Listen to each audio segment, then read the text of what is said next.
এমন একটা দিন আসবে যেদিন মামা বাড়ি দিল্লিতে যাওয়া লাগবে, ঠিক কিনা?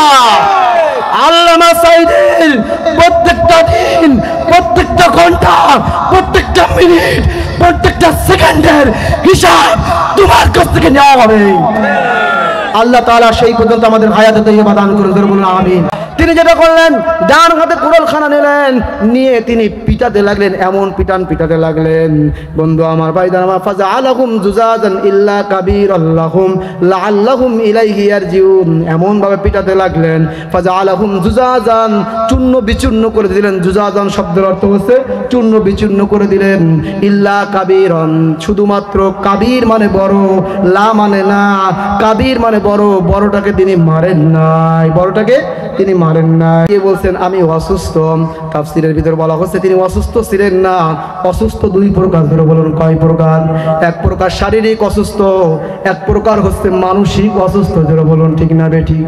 আমি এক ভাইকে ফোন দিলাম, ভাই বিষয়টা কি, কেমন আছেন? বলে ভাই এই পরিস্থিতিতে কি ভালো থাকা যায়? ভালো নাই। এর মানে কি সে কি অসুস্থ? সে অসুস্থ। আমি বললাম কি হয়েছে? বলে ভাই রফিকুল ইসলামকে নিয়ে আসলাম এত টাকা খরচ করে, এত কাঠখড় পূরণ করে, কিন্তু মাহফিলটা আমাকে করতে দিল না। ও আমার বন্ধু, আমার ভাইদান, অসংখ্য ভাইরা আছে হুজুর, এই পরিস্থিতিতে ভালো থেকে কেমনে? ইসলামী আন্দোলনের কর্মীদেরকে জেলের ভিতর আটকিয়ে রাখা হয়, ধরে বলুন ঠিক না বেঠি? আলেম ওলামাদেরকে যে দেশে জেলের ভিতর আটকিয়ে রাখা হয়, সে দেশে ভালো থাকে কেমনে, ধরে বলুন ঠিক কিনা? আমার কম মূর্তি পূজা করতেছে, জাহান্নামের দিকে চলে যাচ্ছে। আমি জান্নাতের পথের দিশা দেখানোর জন্য আল্লাহ তাআলা আমাকে টিচার হিসেবে পাঠিয়েছেন। আমার বাবা শুনছে না, কম শুনছে না, সব পালায়, আমি ভালো থাকি কেমনে? তাই তিনি বললেন ইন্নী সাকিম, আমি অসুস্থ।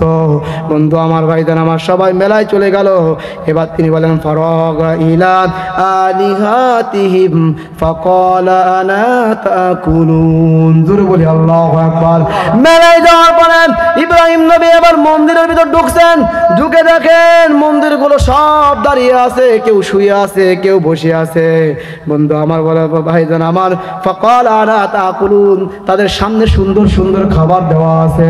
কারোর সামনে দেওয়া আছে দুধ, কারোর সামনে দেওয়া আছে কলা, কারোর সামনে দেওয়া আছে মুড়ি, কারোর সামনে দেওয়া আছে বাতাসা, কারোর সামনে দেওয়া আছে বিভিন্ন রকমের হরেক রকমের ফল।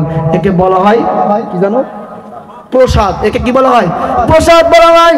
বন্ধু আমার ভাইদান আমার, তিনি বলছে আরে মিয়া এত সুন্দর সুন্দর খাবার রয়েছে, এখনো খাও না কেন? ব্যাপারটা কি? দেখে কোনো কথা বলে না, কোনো কথা নাই, কথা নাই, কথা নাই। বলে মালাকুম লা তামতাকুন, খাও না কেন? কথা খাও। আরে মিয়া খাও, না হলে পিটান দেব। মুখ তো আছে, কথা খাও না কেন? কান তো আছে, শোনো না কেন? খাও না কেন? পেট খারাপ হয়েছে নাকি? বদহজম হয়েছে নাকি? নাকি পেট ভরে গেছে? এটা বলবদ্ধ কিছু। দেখে কথা বলে না, কথা বলে না, মূর্তি কথা বলে না। বলে মালাকুম লা তামতাকুন, মিয়া কথা বলেন, না হলে এমন পিটান পিটাবো, বালিশ সারা শোয়াই দেবো। বন্ধু আমার ভাইজান আমার, কথা বলে না, কথা বলে না। ও আমার ভাইজান, সঙ্গে সঙ্গে তিনি রাগের চোটে কি করলেন? ফারাগা আলাইহিম দারবাম বিল ইয়ামিন, জোরে বলি আল্লাহু আকবার। তিনি যেটা করলেন, ডান হাতে কুড়ালখানা নিলেন, নিয়ে তিনি পিটাতে লাগলেন, এমন পিটাতে লাগলেন বন্ধু আমার ভাইদান আমার, ফাজআলাহুম জুজাজান ইল্লা কাবীরাল্লাহুম লাআল্লাহুম ইলাইহি ইয়ারজিউন, এমন ভাবে পিটাতে লাগলেন, ফাজআলাহুম জুজাজান, চূর্ণ বিচূর্ণ করে দিলেন। জুজাজান শব্দের অর্থ হচ্ছে চূর্ণ বিচূর্ণ করে দিলেন। ইল্লা কাবীরান, শুধুমাত্র কাবীর মানে বড়, লা মানে না, কাবীর মানে বড়, বড়টাকে তিনি মারেন নাই, বড়টাকে তিনি মারেন নাই। লাআল্লাহুম, কেন তিনি মেরেছেন? মূর্তিগুলো কেন তিনি ভাঙলেন? আজকে এই আলোচনা শুনে আবার মূর্তি ভাঙতে যাবেন না, না না বন্ধু আমার ভাইজান আমার, এক ধর্মে মূর্তি ভাঙা জায়েজ, আরেক ধর্মে মূর্তি ভাঙা হারাম, ধরে বলুন আছে না নাই? আদমের ধর্মে ভাই বোন বিয়ে করা জায়েজ, অন্য সকল ধর্মে ভাই বোন বিয়ে করা হারাম, ধরে বলুন ঠিক না? লিল্লাহি তাকবীর, লিল্লাহি তাকবীর। আলমগীর হোসেন বিপ্লবীর আগমন, আলমগীর হোসেন বিপ্লবীর আগমন। খুলনাবাসীর পক্ষ থেকে, খুলনাবাসীর পক্ষ থেকে বন্ধু আমার ভাইজান আমার, খেয়াল করুন এদিকে। তিনি এবার ভাঙলেন, কি জন্য ভাঙলেন বন্ধু আমার?